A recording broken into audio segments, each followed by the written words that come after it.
আজ ২৭শে মার্চ। হাওড়া থেকে আমরা যাত্রা শুরু করলাম একটি নতুন এবং অফবিট জায়গার উদ্দেশ্যে। জায়গাটি অমরকণ্টক। রাত ৯টা ৪০-এ ছাড়ল আজাদ হিন্দ এক্সপ্রেস। গন্তব্য বিলাসপুর।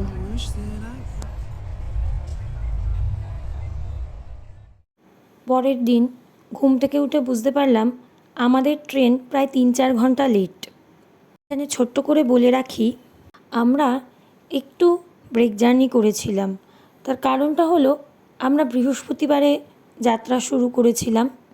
তো আপনারা যদি ডাইরেক্ট পেন্ড্রা রোডে যেতে চান তাহলে কিন্তু শালিমার থেকে শনিবার দিন ভুজ এক্সপ্রেস এবং রবিবার দিন উদয়পুর সিটি এক্সপ্রেস ধরে যেতে পারেন।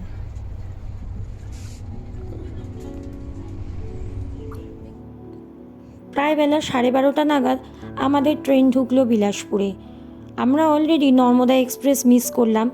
এই সময় পেন্ড্রা যাওয়ার আর কোনো ট্রেন নেই বললেই চলে। তো আমরা এখানে অপেক্ষা না করে চলে গেলাম উশলাপুরে। উশলাপুর বিলাসপুর থেকে মাত্র 50 টাকা মাথাপিছু ভাড়াতে চলে যাওয়া যায়। স্টেশন থেকে বেরিয়ে প্রচুর স্থানীয় অটো আপনাকে ডেকে নিয়ে যাবে। এই অঞ্চলে গরম ভালোই, কিন্তু আমাদের কলকাতার মতো প্যাঁচপ্যাঁচে ঘাম হয় না। আমাদের অটো উশলাপুরের দিকে যাচ্ছে। রাস্তার দুধারে মানুষজন, যানবাহন, শহরের ব্যস্ততা এসব দেখতে দেখতে সময় কেটে যাচ্ছিল।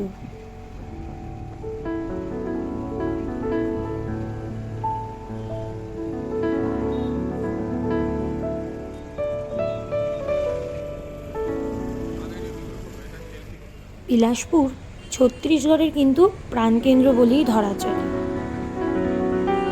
উশলাপুর যেতে খুব একটা সময় লাগে না এই বিলাসপুর থেকে।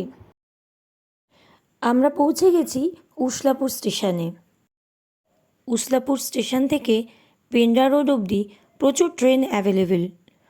আমরা পেন্ড্রা রোডে যাওয়ার জন্য বুক করেছিলাম হামসাফার এক্সপ্রেস।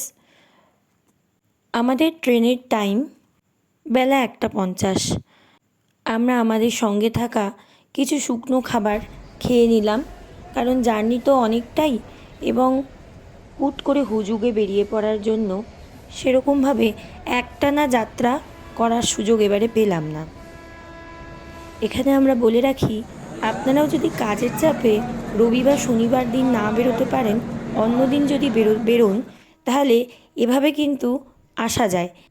বিলাসপুর থেকে আপনি ডাইরেক্ট পেন্ড্রা রোডে যেতেই পারেন, কিন্তু সেক্ষেত্রে ট্রেনের অ্যাভেলেবিলিটি কম।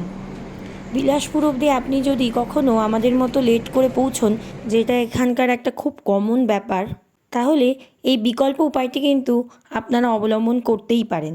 আমরা নিজেরা যথেষ্ট রিসার্চের পরে এই রাস্তাটা কিন্তু বের করেছি। অমরকণ্টকে কিন্তু এই জন্যই অধিকাংশ লোক যেতে চান না। এখানে রুট অফ জার্নি খুব ইন্টারাপ্টেড। যাই হোক, আমরা এবারে পৌঁছে গেছি পেন্ড্রা রোডে। উশলাপুর থেকে পেন্ড্রা রোড পর্যন্ত এই 2 ঘন্টার ট্রেন জার্নি কিন্তু আমাদের কাছে খুবই উপভোগ্য ছিল। পেন্ড্রা রোড থেকে অটোতে আমরা চললাম অমরকণ্টকের দিকে। আপনারা 700 টাকা দিয়ে অটো রিজার্ভ করে অথবা গাড়ি নিয়ে অমরকণ্টকে যেতে পারেন। সেক্ষেত্রে 1000 টাকা দিয়ে গাড়ি রিজার্ভ করতে হবে। পরন্ত বিকেলে সৌন্দর্য উপভোগ করতে করতে বিকেল সন্ধে নাগাদ আমরা পৌঁছে গেলাম আমাদের অমরকণ্টকের হোমস্টেতে। আমরা মেক মাই ট্রিপ থেকে প্রায়ার বুকিং করে গেছিলাম। আমাদের হোমস্টেটির নাম অনুশ্রী হোমস্টে। অত্যন্ত সুন্দর এবং নিরিবিলি পরিবেশের মধ্যে রয়েছে এই হোমস্টেটি। অমরকণ্টকে কোথায় থাকবেন, কোথায় খাবেন এবং কোন দিন কীভাবে কোথায় ঘুরতে যাবেন সে নিয়ে আমরা আসছি পরের ভিডিওতে ইন ডিটেলে, মানে যেটাকে বলে আইটেনারি প্ল্যান।